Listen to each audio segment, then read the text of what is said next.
Hermanos, Dios les bendiga. Saben de que me llevo buenas experiencias, tremendos recuerdos de esta iglesia, ver la cantidad de jóvenes que le cantan al Señor. Estoy impresionado, en serio, no había ido a ninguna iglesia que hubiese tanta cantidad de jóvenes, niños que alaben al Señor. Así que los felicito a los ancianos, felicito a los padres porque están cumpliendo el mandato que dice el proverbio: instruye al niño en su camino y cuando fuere viejo no se apartará de él. Veo que la iglesia hoy está más llena que las noches anteriores. Yo creo que hay visitas en nuestro medio. Así que sean bienvenidos, hermanos, a este día tan especial que nos hemos congregado como pueblo de Dios, ya que este día es un día santo, especial, donde el pueblo de Dios se congrega. Así que, hermanos, no sé si saben de que en la tarde va a haber un seminario y vamos a tener un segmento de preguntas y respuestas. Así que si tienen alguna duda, vengan en la tarde. Hagan cualquier pregunta. Vamos a responderla a la luz de la Biblia. Así que, hermanos, vamos a orar para que Dios dirija el estudio de su palabra. Vengamos de rodillas.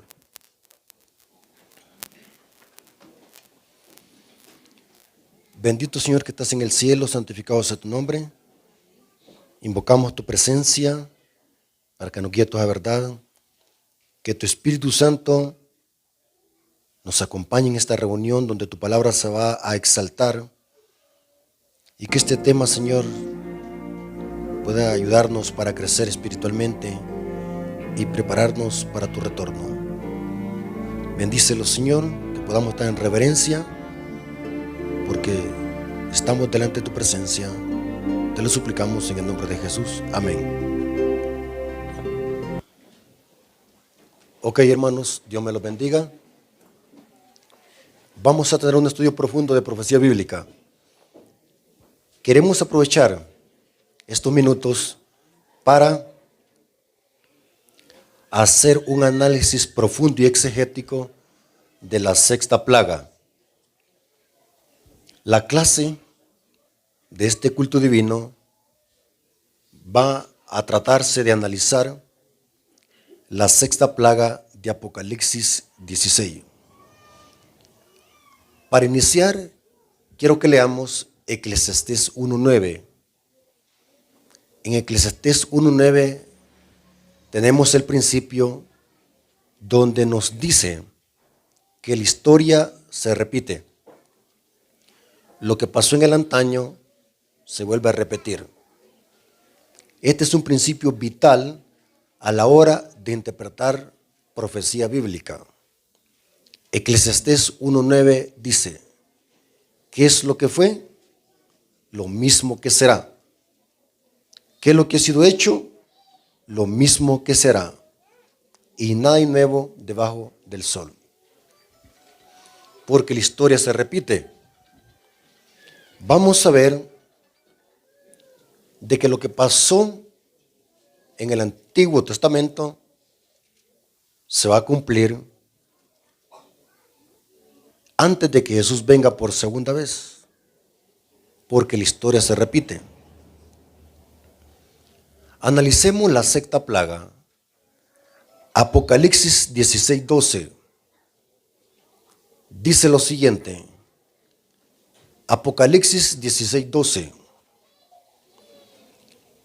El sexto ángel derramó su copa sobre el gran río Éufrates, y el agua de este se secó para que tuviese preparado el camino a los reyes del oriente. Noten qué interesante que la sexta plaga cae en el río Éufrates. Y cuando el río se seca, prepara el camino ¿para quién? Para los reyes del oriente. Saben de que las iglesias protestantes sostienen de que esto es literal. Los reyes del oriente son los chinos y los rusos que van a sitiar a Israel. El Éufrates es ese río que ya está por secarse, que está ubicado en Irak, porque la antigua Babilonia estaba ubicada geográficamente en lo que hoy se conoce como Irak. Ahí estaba la antigua Babilonia. Pero cuando analizamos la profecía bíblica, es inconsistente tomar literal la sexta plaga. Estos elementos que encontramos en la sexta plaga deben entenderse simbólicos y no literal. Vamos a ver de que la iglesia adventista tiene una comprensión más profunda sobre el significado de la profecía. Vamos a analizar de que esto es simbólico. ¿Qué ciudad estaba ubicada o sentada en un río en el Antiguo Testamento? Vimos en una noche que era ¿cuál ciudad? Babilonia. Babilonia estaba situada o en medio de dos ríos, el Tigris y el Éufrates. Pero el río más caudaloso o más grande, el río más potente era el Éufrates. El Éufrates pasaba en medio de Babilonia. Babilonia, la antigua Babilonia, estaba amurallada. El muro de Babilonia era tan ancho de que podían caber 4 carros. Imagínense de ancho como era. Y el río Éufrates pasaba en medio de Babilonia. Y la antigua Babilonia solamente tenía una puerta. Noten qué interesante, solamente tenía una puerta. Y las rejas de esa puerta se incrustaban hasta abajo de la tierra, abajo del río. O sea que los enemigos no podían entrar ni por bajo ni por arriba, porque las rejas se incrustaban hasta abajo del suelo, abajo del río. O sea que Babilonia, el poder de Babilonia, o sea que el poder de Babilonia cavilaba en el río. Sin el río, Babilonia no era nadie. Estoy investigando alguna información histórica sobre esto y es interesante lo que encontré. Babilonia, los babilonios adentro podían estar meses sin salir. No se preocupaban ni por la comida, porque el mismo río dentro de la ciudad servía como sistema de riego para sembrar su propia comida dentro. O sea que el río servía de protección y servía como sistema de riego. Babilonia estaba confiada. El secreto del poder de Babilonia estaba en el río Éufrates. La ciudad colosal, la ciudad pecadora, Babilonia, estaba sentada sobre el gran río Éufrates, un río fuerte, grande y poderoso. Ahora vamos a ver que hay muchos pasajes bíblicos en los profetas mayores donde se habla de este río y que la protección que daba este río a Babilonia era una protección colosal. Noten, podemos decir hoy que el río Éufrates eran los tanques y las bombas que hoy tienen los gobiernos políticos. Babilonia estaba confiada porque el río la protegía, el gran río Éufrates. Isaías 47:8. Noten cómo dice. Isaías 47:8 Oye, pues ahora esto, mujer voluptuosa. El capítulo 47 de Isaías está hablando de Babilonia. Lean todo el capítulo, pero quiero que leamos solamente el verso 8. Oye pues ahora esto, mujer voluptuosa, tú que estás sentada como confiadamente, no se preocupaba por nada, estaba confiada como un bebé. Tú que dices en tu corazón, yo soy, y fuera de mí no hay más. No quedaré viuda, ni conoceré orfandad. El orgullo de Babilonia estaba confiada. ¿Por qué? Porque el río la protegía. Noten, Jeremías capítulo 51, versículos 12 al 13. El capítulo 50 y el capítulo 51 de Jeremías hablan de la caída de Babilonia, la Babilonia antigua. Jeremías capítulo 51, versículos 12 al 13, dice lo siguiente. Quiero que todos estos elementos los podamos memorizar, porque vamos a aterrizar con Apocalipsis.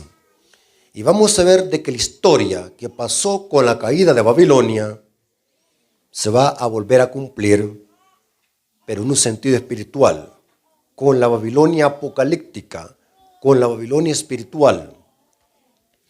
Jeremías capítulo 51, versículos 12 al 13. Levantad bandera sobre los muros de Babilonia, reforzad la guardia, poned centinela, disponed celada, porque deliberó Jehová y aún pondrá en efecto lo que ha dicho contra los moradores de Babilonia. Tú, la que moras entre ¿qué? Entre muchas aguas. ¿Cuáles aguas eran? Las del Éufrates, rica en tesoros, ha venido tu fin, la medida de tu codicia. Noten que las otras ciudades, los otros imperios, no tenían esta protección como tenía Babilonia. Tenían que salir a conseguir su comida. En cambio, los babilonios, allí podían encerrarse en sus murallas y cerrar esa gran muralla, esa gran puerta que se le conoce como la gran puerta de Teminanqui, se incrustaba abajo. O sea que nadie podía decir, vamos a, ¿cómo se llama eso? Cuando se meten al agua y vamos a bucear para meterlos por debajo. No había chance. Allí podían cultivar los babilonios los chiles verdes, las papayas, las papas, todo podían cultivar allí. Y nadie podía destruirlo. Nadie podía entrar. Porque el río Éufrates los protegía. El arsenal de Babilonia era el río Éufrates. Tú que moras entre muchas aguas, rica en tesoros, ha venido tu fin, la medida de tu codicia. Ahora, ¿saben algo interesante, hermanos?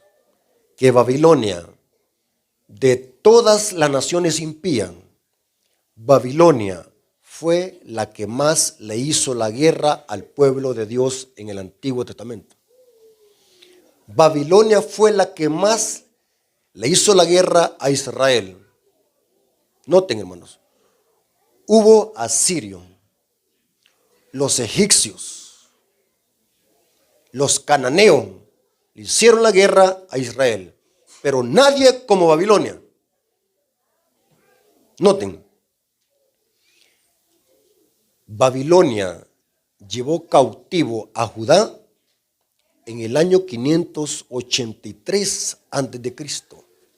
Fue uno de tantos cautiverios. Babilonia llevó cautivo a Judá como 3 veces.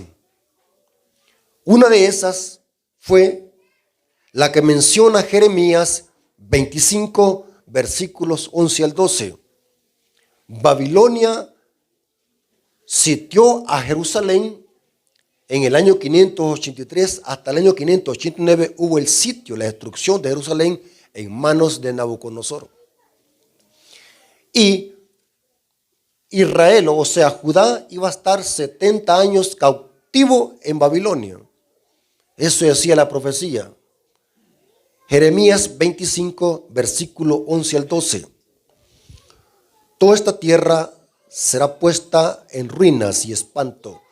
Esta es una profecía que predijo Jeremías de que Babilonia iba a sitiar a Jerusalén. Esta es la profecía predicha por Jeremías. Toda esta tierra será puesta en ruinas sin espanto, o sea, Jerusalén.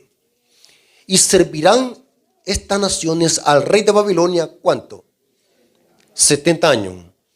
Y cuando sean cumplidos los 70 años, castigaré al rey de Babilonia y a aquella nación por su maldad, ha dicho Jehová, y a la tierra de los caldeos, y la convertiré en desierto para siempre. Noten que Babilonia llevó cautivo a Judá, al pueblo de Dios, por 70 años. Después de los 70 años, Dios iba a libertar a su pueblo que estaba en Babilonia. La pregunta es, ¿de qué manera o qué método iba a usar Dios para libertar a Judá del cautiverio de Babilonia? Aquí va lo interesante y quiero que se concentren, hermanos, porque de esto depende que nosotros podamos entender o interpretar correctamente la sexta plaga. ¿Saben qué método usó Dios para secar el Éufrates y conquistar a Babilonia y sacar a Judá, que estaba cautivo en Babilonia? Porque Judá era pueblo de Dios y estaba cautivo en Babilonia. Y Dios había dicho que después de los 70 años iba a sacarlos de allí. ¿Cómo iba a ser Dios? Dios usó un método. Usó a un rey impío llamado Ciro, el rey Ciro, el rey persa. En El Salvador tenemos un dicho. Dice que a cada camarón se le llega ¿qué? Su hora. ¿Han escuchado ustedes ese dicho? Levanten la mano. ¿Sabe qué significa eso?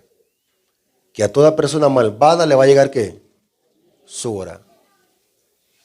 Dios usó al rey Ciro, un rey persa, para conquistar a Babilonia. ¿Y saben de qué manera lo hizo?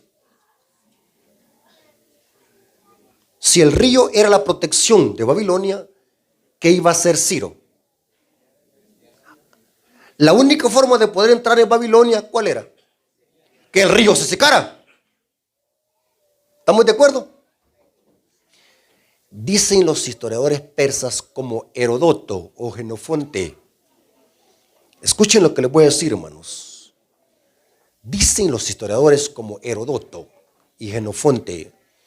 Dice que un 5 de octubre del año 539 a.C. fue la caída de Babilonia. ¿Y saben qué es lo que dice en la historia? Que en esa noche del 5 de octubre del año 539 a.C., dice que los babilonios adentro de la ciudad tenían una fiesta y estaban bebiendo vino. Y se les olvidó cerrar ¿qué? La puerta. Mire qué interesante, hermano. Se les olvidó cerrar la puerta. La puerta que quedó abierta. Y dice la historia que Ciro con su ejército, y en efecto, Ciro, ¿saben de dónde venía? Del oriente, de donde sale el sol. Dice que Ciro con su ejército fue a cortar grandes árboles, troncos de árboles, y desvió el cauce del río. Inteligencia. En esa misma noche.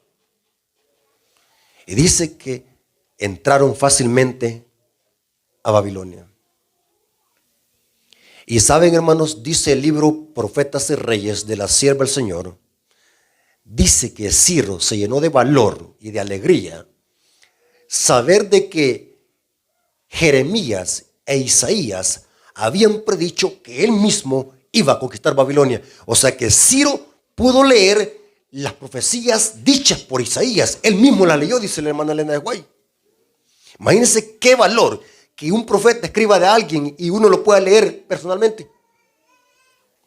Dice que eso le llenó de valor, valentía y seguridad saber de que Dios iba a entregar en sus manos a Babilonia, en manos del rey Ciro.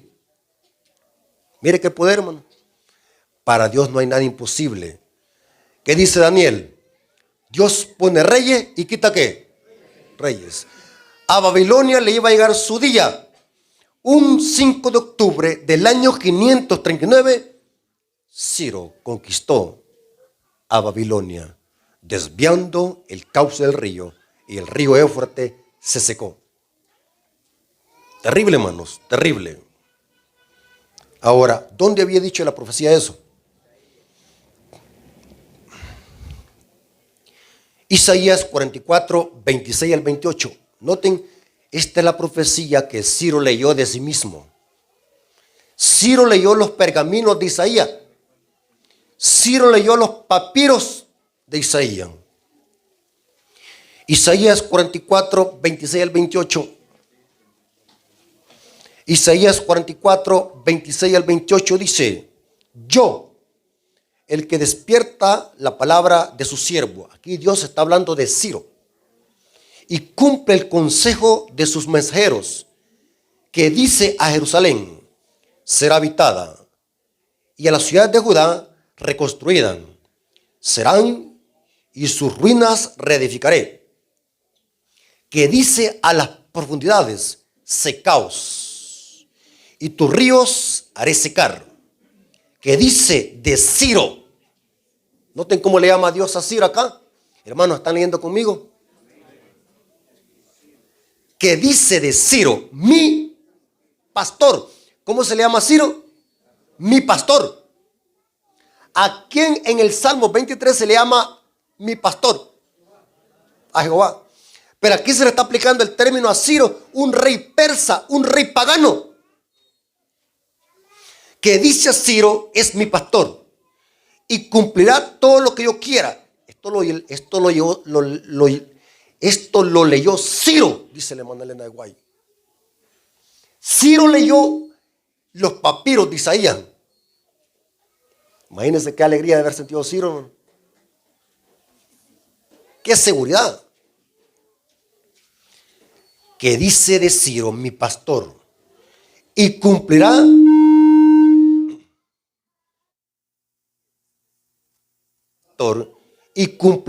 todo lo que yo quiero. Al decir a Jerusalén, serás edificada, y el templo serás fundado. Ahora noten lo que dice Isaías 45:1.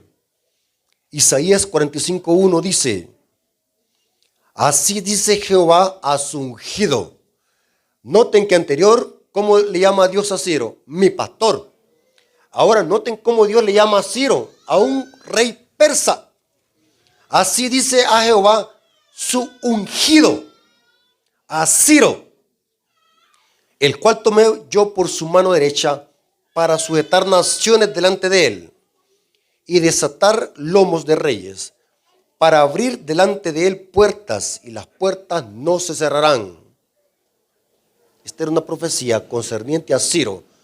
Dios iba a usar a Ciro para que Ciro secara el río Éufrates y conquistara a Babilonia en el año 539 antes de Cristo.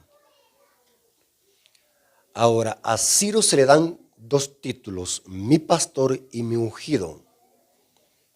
¿Saben qué significa la palabra ungido en el hebreo?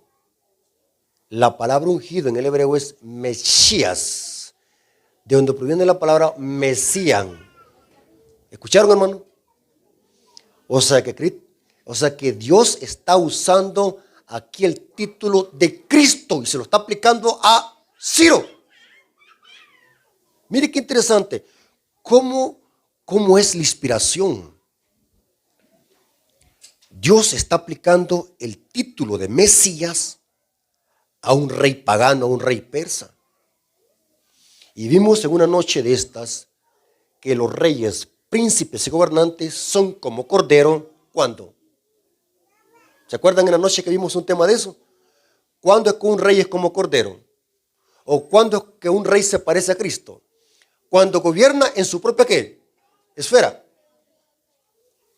Y en algunos casos se le dan títulos divinos, como de Mesías a reyes, siervos, diáconos.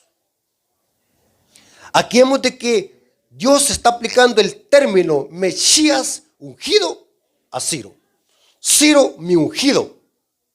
Muy interesante. Ahora, ¿qué tiene que ver esto con la sexta plaga?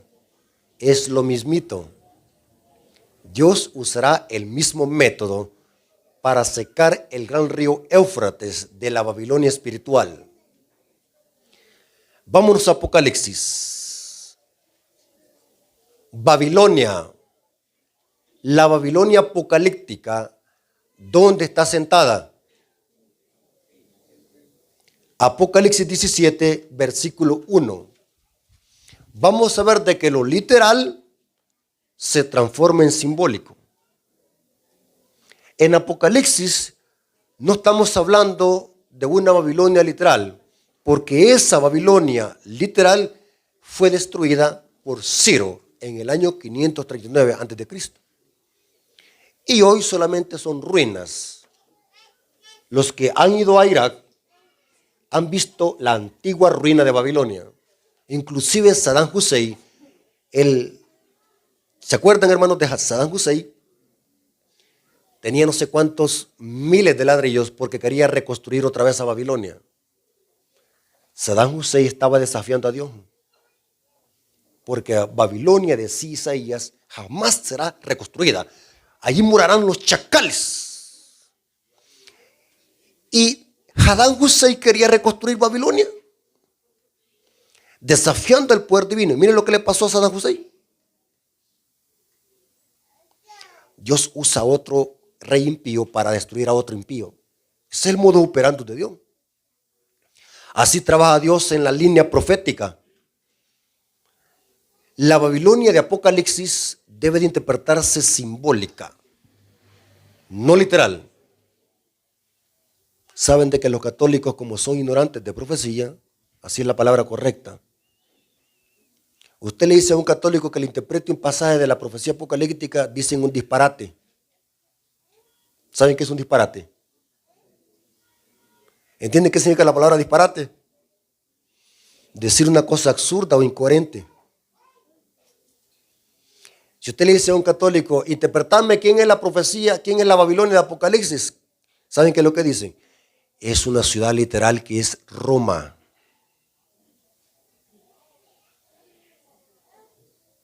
¿Se dan cuenta? Es imposible que sea Roma la Babilonia de Apocalipsis. ¿Por qué? Porque vamos a ver de que no podemos interpretar literalmente los símbolos, porque yo nunca he visto una ciudad que esté sentada, o una mujer que esté sentada literalmente en agua. ¿Me voy a entender? Es inconsistente pensar de que una mujer literal pueda estar sentada en agua. Este es el lenguaje simbólico. Apocalipsis 17:1 dice: vino entonces uno de los 7 ángeles que tenía las 7 copas y habló conmigo diciéndome: ven, te mostraré la sentencia contra la gran ramera, la que está sentada sobre muchas aguas. O sea que la Babilonia de Apocalipsis está sentada sobre ¿qué? Aguas. O sea que también la Babilonia de Apocalipsis tiene un Éufrates. ¿Cuál es el río Éufrates de Babilonia espiritual? ¿Qué representan las aguas?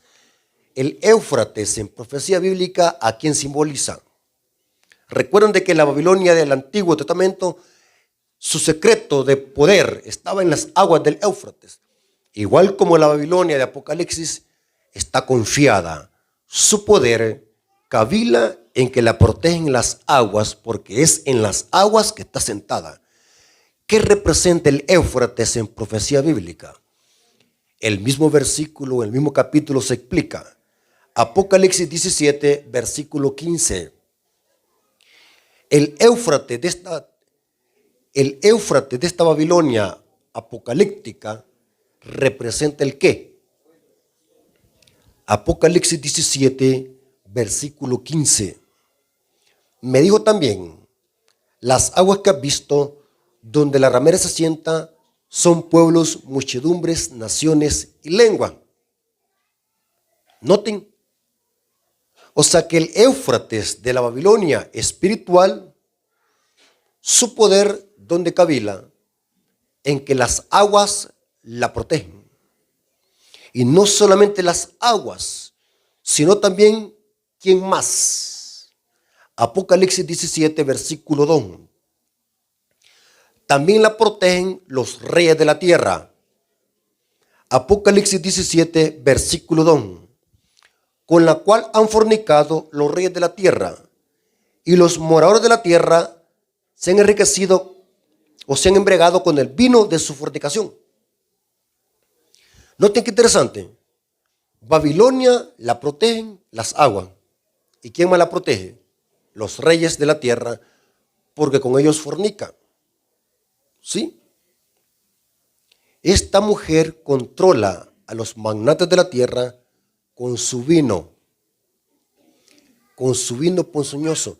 Por eso que en Apocalipsis 17 dice que esta mujer se sienta sobre una bestia y se sienta también en las aguas. Noten, sentarse en la bestia significa que esta mujer controla el poder político. La bestia es el poder político.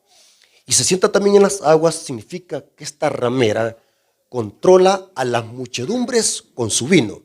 Tanto los reyes de la tierra como las muchedumbres, que son las aguas, son controladas a través del vino ponzoñoso de Babilonia, que representan la falsa doctrina de Babilonia. Ahora, vamos a ver un detalle muy interesante. ¿Qué es lo que hará Dios para sacar al pueblo de Dios que está en Babilonia espiritual? Según la profecía, vimos ayer de que Dios tiene pueblo de Dios ¿a dónde? En Babilonia. Hay pueblo de Dios cautivo en Babilonia. Igual como fue Judá. La pregunta es, ¿qué método usará Dios para sacar a su pueblo que está en Babilonia? ¿Qué método? Según lo que estamos estudiando. ¿Se perdieron? No, ¿qué método usará Dios para sacar a su pueblo que está en Babilonia? Según lo que estamos estudiando. ¿Secar también qué? El Éufrates. Saben, hermanos, dice el Espíritu por así, que muchos hermanos no entienden la palabra de Dios porque vienen muy comidos. Se han hartado mucho. Y vienen con la panza bien llena. Entonces, como están con la panza bien llena, les da sueño. Y están como que si fueran loros así en rama. Eso dice el Espíritu por así porque han comido mucho. Tengamos cuidado, hermano. Muchas veces puede ser el predicador que no tiene el don de predicar y puede dormir a la gente, porque hay predicadores que son aburridos y matan a la gente. Porque yo me he dormido en predicadores que son aburridos.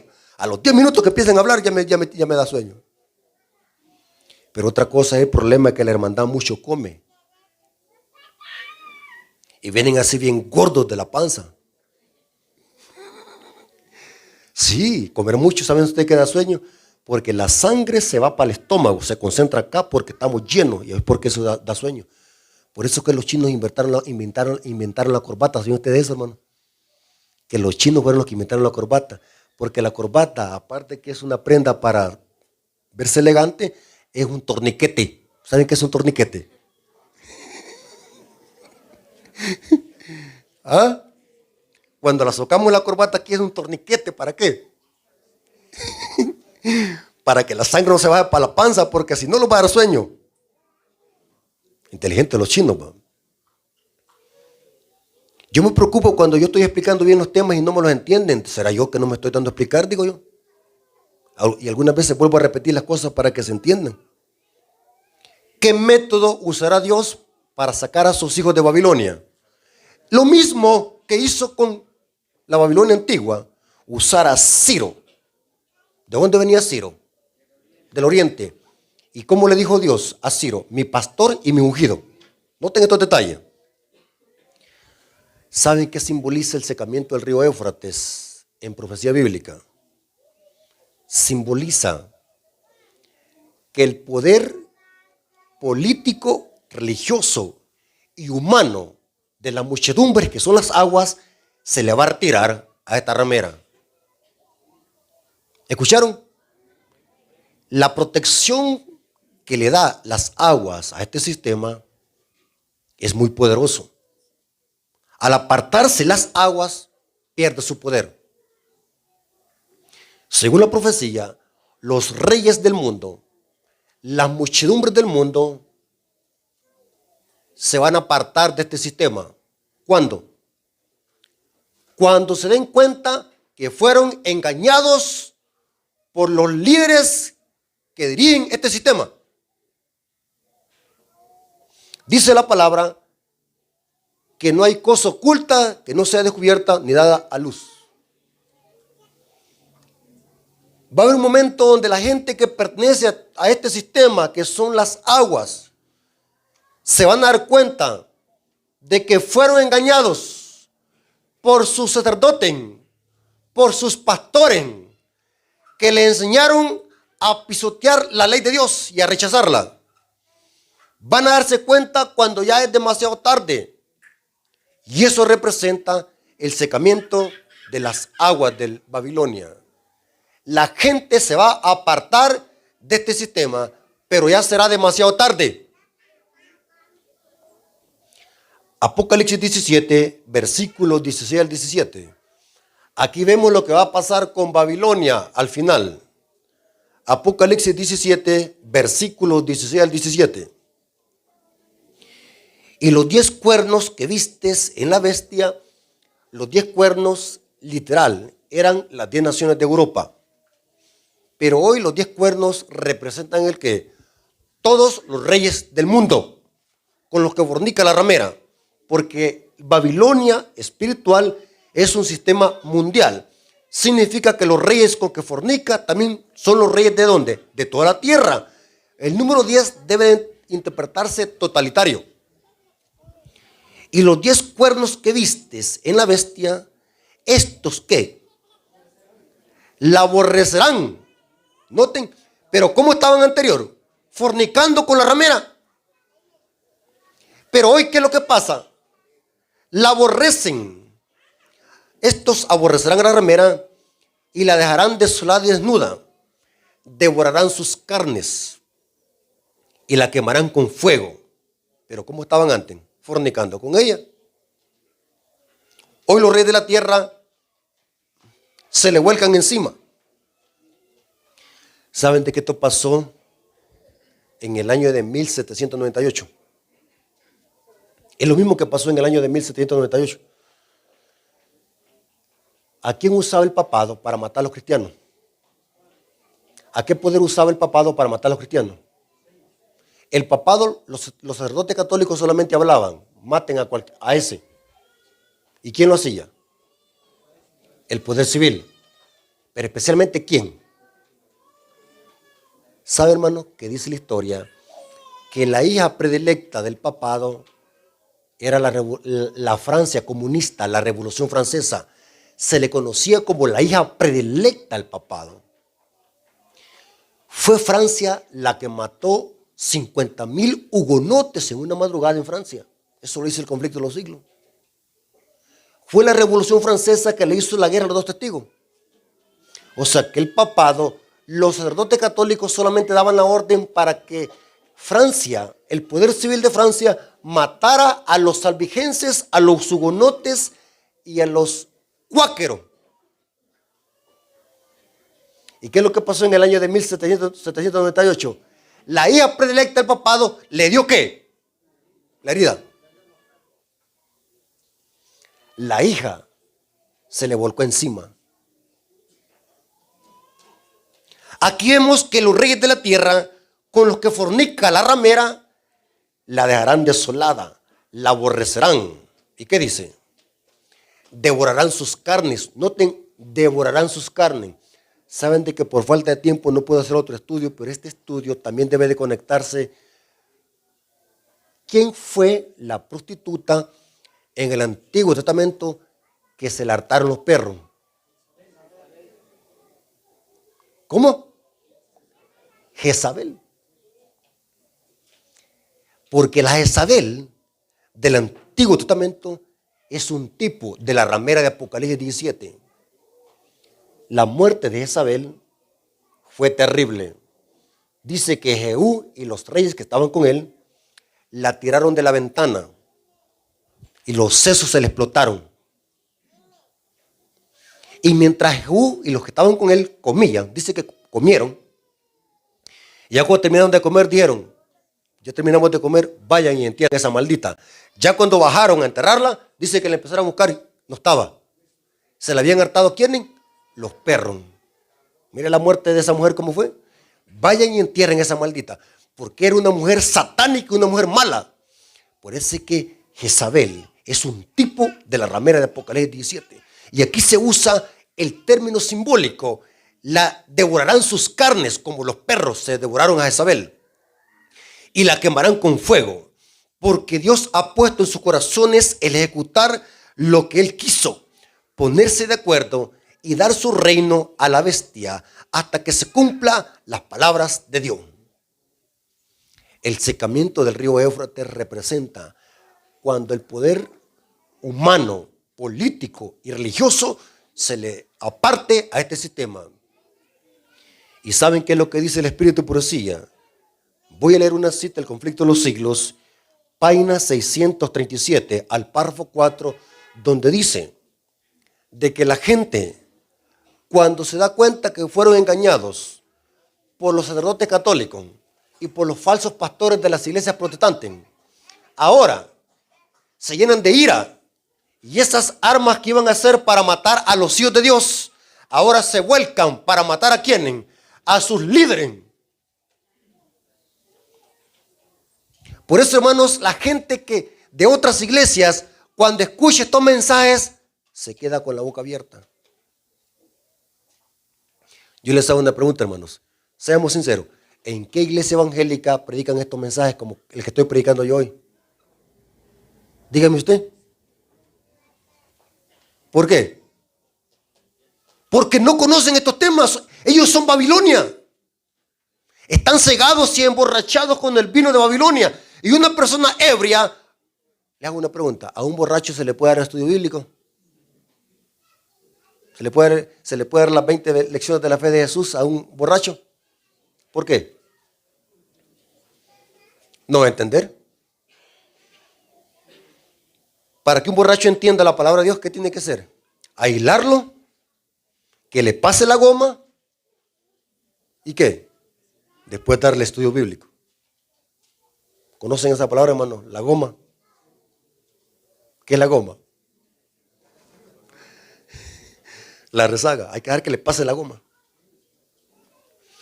La gente dice, la gente que, los borrachos dicen, para quitarte la goma, tómate otro tapping.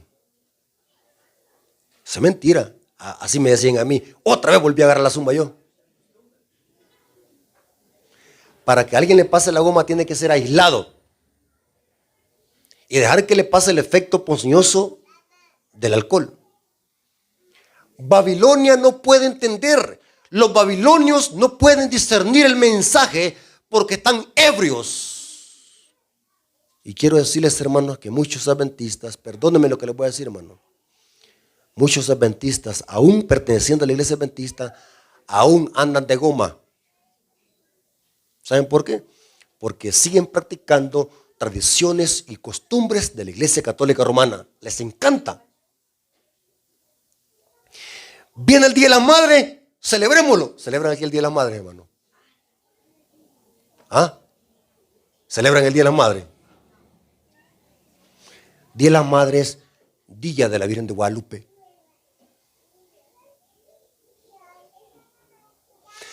Viene la Semana Santa, celebrémoslo. ¿Cuál Semana Santa? Semana Zángana. ¿Existe Semana Santa en la Biblia? Viene Santa Claus, disfracémoslo de Santa Claus. Se dan cuenta que muchos están bologoman. Salimos de Babilonia, pero seguimos practicando cosas de ¿qué? De Babilonia. Les voy a leer la cita del Conflicto de los Siglos, página 637, párrafo 4, donde dice: lo que pasará al final cuando la gente se dé cuenta que fueron engañados, van a matar a sus propios líderes. Mire la gente cómo exalza a esos líderes. Pero va a haber un tiempo que los van a matar ellos mismos. ¿Anotaron la cita? Conflicto de los siglos, página 637, párrafo 4. Dice: los hombres ven que fueron engañados. Se acusan unos a otros de haberse arrastrado mutuamente a la destrucción. Pero todos concuerdan para abrumar a los ministros con la más amarga condenación. Los pastores infieles profetizaron cosas lisonjeras, indujeron a sus oyentes a menospreciar la ley de Dios y a perseguir a los que querían santificarla. Ahora, noten, ahora, en su desesperación, estos maestros confiesan ante el mundo su obra de engaño.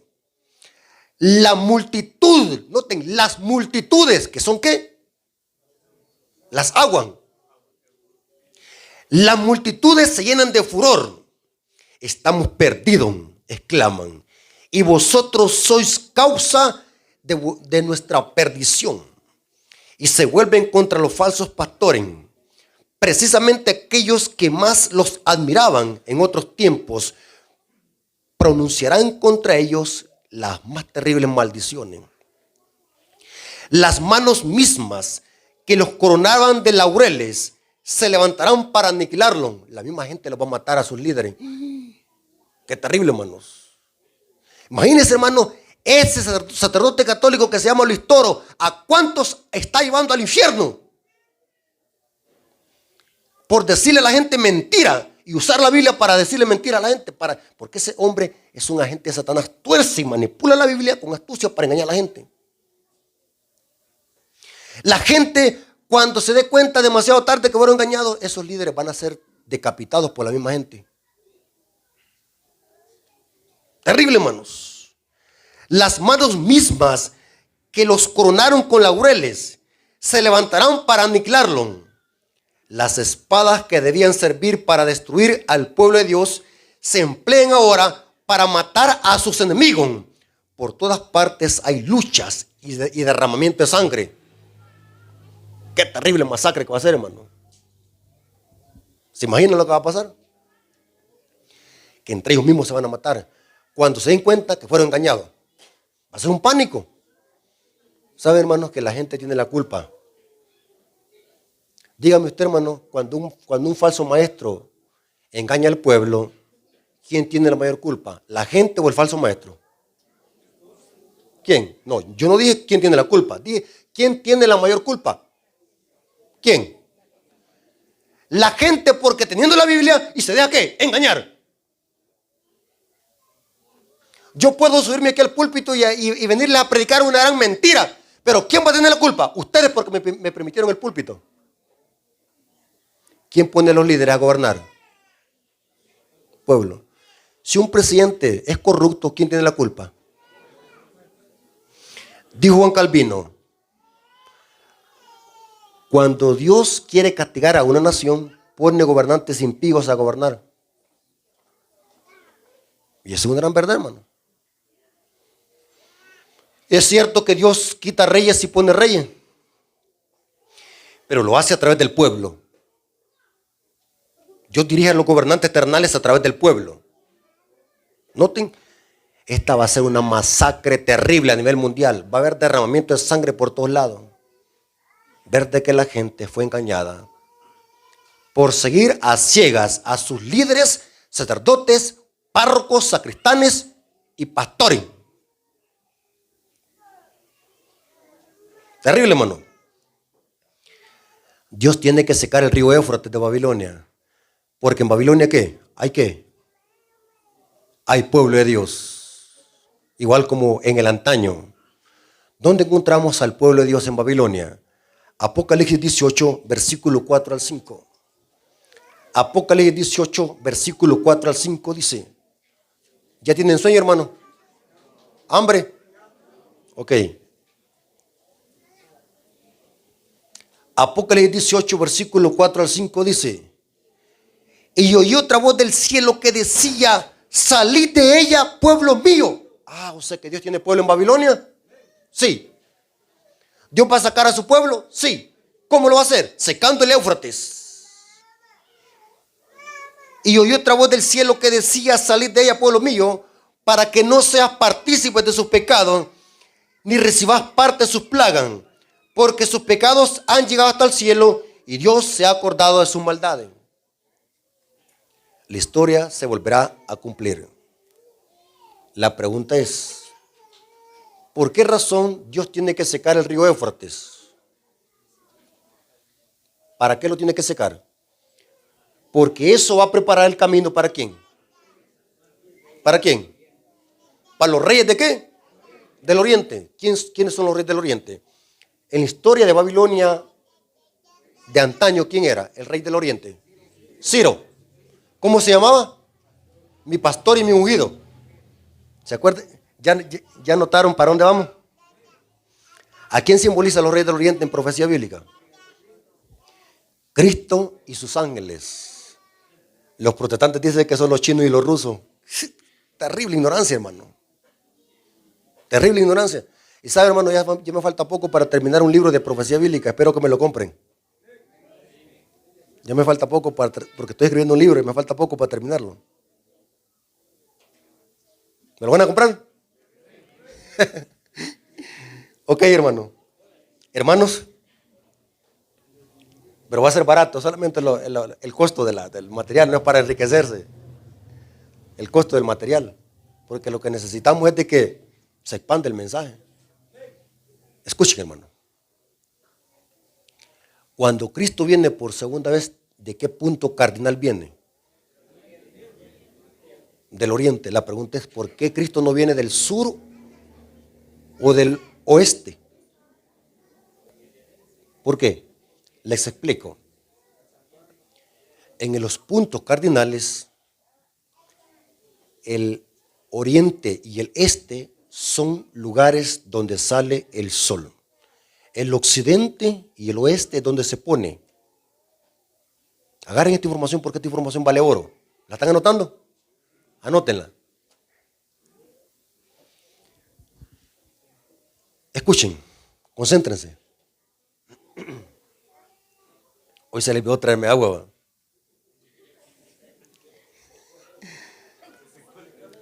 ¿va? Se secó el Éufrates y el hermano, por ahí no hay agua. Ok, no, pero vamos bien hasta acá. Ya vamos a terminar, no se preocupen. Ok, hermano, escuchen, hermano. Los puntos cardinales tienen significado en la Biblia. El sur es símbolo de ateísmo. Por eso es que a Egipto se le llamó rey del sur.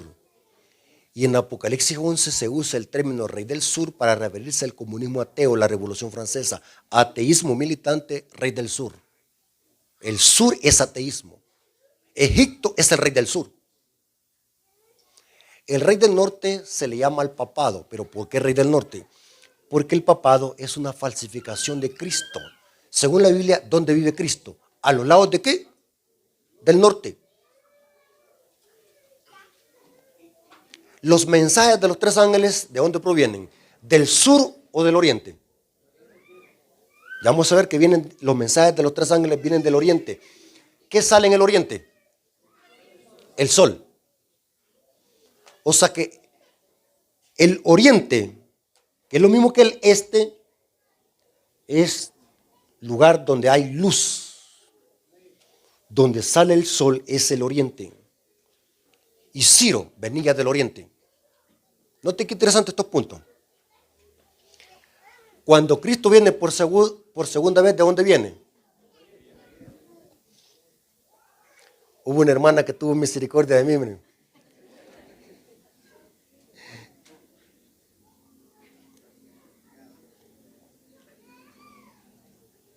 Hermano, la mente tiene un gran poder, hermano. Tiene un gran poder la mente. Fíjense que como yo estoy acostumbrado en mi ciudad, en mi pueblo, que como allá es caliente, a todo se toma helado. Entonces cuando yo vi a la hermana que venía con la taza, ¿saben qué es lo que estaba pensando en mi mente? en un refresco o en agua normal de ambiente. Pero cuando la tomé era agua caliente. Sí, varios hermanos, donde he ido a comer. Y de paso, hermanos, les agradezco porque los hermanos compartieron sus alimentos conmigo. Así que muchas gracias, hermanos, los hermanos que compartieron sus alimentos conmigo. Así que Dios me los bendiga mucho. Ahora, sigamos. Cuando Cristo viene por segunda vez, ¿de dónde viene? Del oriente. Noten cómo dice la palabra de Dios en Mateo 24, versículo 27. Mateo 24, versículo 27. Porque como el relámpago sale ¿de dónde? Del oriente. ¿Y qué dice? Y se pone hasta el occidente. Así será que la venida del Hijo del Hombre. O sea, Cristo cuando viene por segunda vez, no viene del sur, porque el sur es el lugar de ¿qué? De tinieblas. Cristo viene del oriente, porque viene de donde sale ¿qué? El sol. Y Cristo es el sol de justicia. Aquí otra pregunta. Si Cristo viene del oriente en su segunda venida, ¿por dónde entró? ¿Por qué punto cardinal entró cuando nació como bebé? ¿Qué dicen ustedes? Hablen. Cristo cuando nació, ¿por dónde entró a este mundo? ¿Por el sur, por el occidente o por el oriente? ¿Eso lo deducen o lo han leído en la Biblia? Hay que leer la Biblia. Lucas 7:78. Lucas 1:78. Lucas capítulo 1, versículo 78. ¿Lo tiene conmigo, hermano? Lucas 1:78. Por la entrañable misericordia de nuestro Dios, que nos visitó de lo alto de la ¿qué? De la aurora. Ahora, ¿cuántos tienen internet allí? ¿Qué es aurora? ¿Qué es la aurora? El amanecer. ¿Y el ocaso? ¿Qué es el ocaso? Atardecer. Ya vi, hermanos, que están poniendo atención. Dice aquí Lucas, el gentil, el médico, que Cristo nos visitó de donde sale la aurora. Significa que donde sale ¿qué? El sol, el amanecer. Noten. Muy interesante. El ángel que sella a los 144,000, ¿de dónde viene? Noten cómo dice Apocalipsis 7:2. Apocalipsis 7:2 dice: vi también a otro ángel que subía de donde sale el sol. Noten, ¿dónde sale el sol? En el oriente. Y dice que tenía el sello del Dios vivo. Este es Cristo. Y dice, y clamó a gran voz a los 4 ángeles, a quienes se le había dado poder de hacer daño a la tierra y al mar. Noten que este ángel que sella viene de donde sale el sol. Saben de que siempre que Dios hacía un juicio a Israel, Dios llegaba del oriente. Mire qué interesante, hermanos. Dios siempre usa los lugares de luz para dar su mensaje. Y Dios aparece en el oriente. Ezequiel 43:2. Ezequiel 43:2 dice: y aquí que la gloria de Dios de Israel, que venía ¿de dónde? Del oriente. Y su sonido era como el sonido de muchas aguas, y la tierra resplandecía a causa de su gloria. ¿De dónde venían los magos? Mateo capítulo 2, versículo 1 al 2. Magos. Eran brujos entonces. Los que llegaron a visitar a Cristo eran brujos entonces, ¿va? Magos en este contexto significa sabios del oriente. No eran brujos ni magos. La Reina Valera traduce mal el texto. Eran sabios del oriente. ¿En qué sentido eran sabios? Eran persas. Noten de dónde venían. ¿De dónde vino Ciro? ¿Qué era Ciro? Persa. Sabios del oriente eran persas. Dice el Espíritu de Profecía que eran estudiosos de los astros. ¿Cómo se le llama a la gente que estudia los astros? Astrólogos. Eran sabios. Y estos sabios leían también que las profecías de Isaías y sabían de que iba a haber una señal que iba a venir del oriente. Y saben, hermanos, que una estrella ¿de dónde salió una estrella que anunció a los sabios? ¿De dónde? Noten cómo dice Mateo capítulo 2, versículo 1 al 2. Cuando Jesús nació en Belén de Judea, en los días del rey Herodes, vinieron ¿de dónde? Del oriente a Jerusalén unos magos diciendo: ¿dónde está el rey de los judíos que ha nacido? Porque su estrella hemos visto. ¿Dónde? ¿Quién era esa estrella? ¿Quién era esa estrella que vieron? Dice el Espíritu de Profecía que era el ángel Gabriel. Era el ángel Gabriel que les anunció dónde iba a nacer el niño. Gabriel es el sustituto de Lucifer. Cuando Lucifer cayó, Gabriel lo sustituyó. Ahora, pero noten, hermanos, los magos no eran impíos, eran hijos de Dios, que aunque no eran de Israel, pero creían en la venida del Mesías. Esos sabios representan al pueblo de Dios. ¿Saben, hermanos, que los mensajes de los tres ángeles también, esos ángeles vienen del oriente? ¿Sí, hermano? Porque ese mensaje viene del santuario celestial. ¿Y dónde vive Dios? A los lados del norte. Lean lo que dice Isaías 14, versículo 12. Ahí dice, hermanos, ¿qué significa eso? Que cuando el río Éufrates se seque, eso va a preparar el camino para la segunda venida de Cristo. Cristo y Jesús son los reyes del oriente. Cuando Cristo venga por segunda vez, viene con los ángeles, viene con la gloria de su Padre, igual como Ciro venía del oriente y lo acompañaban otros reyes a Ciro para conquistar a Babilonia. Ahora, ¿qué aplicación podemos nosotros aprender de esto? Es lo siguiente, hermanos. De nada sirve que nosotros nos hayamos empapado de conocimiento durante toda esta semana. De nada sirve si nos llegamos a perder, hermano. Noten esta palabra que estoy diciendo, esta palabra, póngale queso. De nada sirve que nosotros hayamos asistido a esta conferencia toda la noche y nos engordamos como peces. Nos hemos engordado de conocimiento. Pero si nos llegamos a perder, hermano, el llamado de esta hora, hermanos, es la siguiente. ¿Cuántos de los que están aquí quieren entregarle su vida a Cristo Jesús? Porque es lo más importante de estos temas. Porque imaginémonos de que yo toda esta información la haya asimilado y la haya retenido en mi mente y me llegara a perder. Lo mismo que me va a pasar con los católicos. Lastimosamente muchos de los que estamos aquí nos vamos a perder, hermanos. Es una profecía real y que está escrita. La mayoría del pueblo de Dios que se va a salvar está en Babilonia. Pero no es una ley de medos y persas para que nos perdamos. No creemos en la predestinación.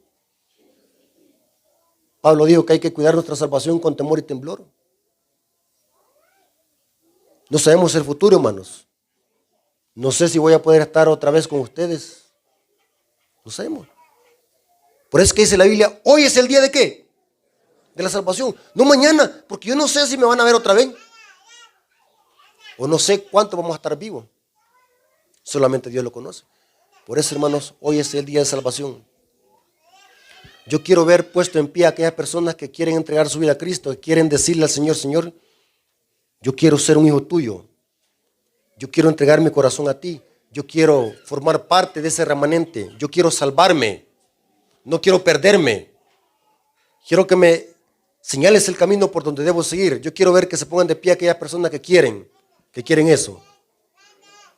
No importa si es hermano de la iglesia, porque podemos estar en la iglesia adventista y podemos estar perdidos.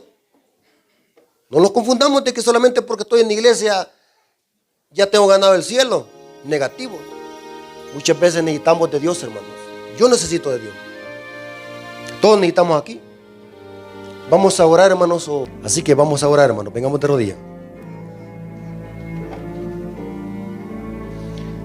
Señor bendito que estás en el cielo, santificado sea tu nombre. Te damos gracias por este estudio de tu palabra, porque tu palabra es profecía segura, a la cual hacemos estar atentos como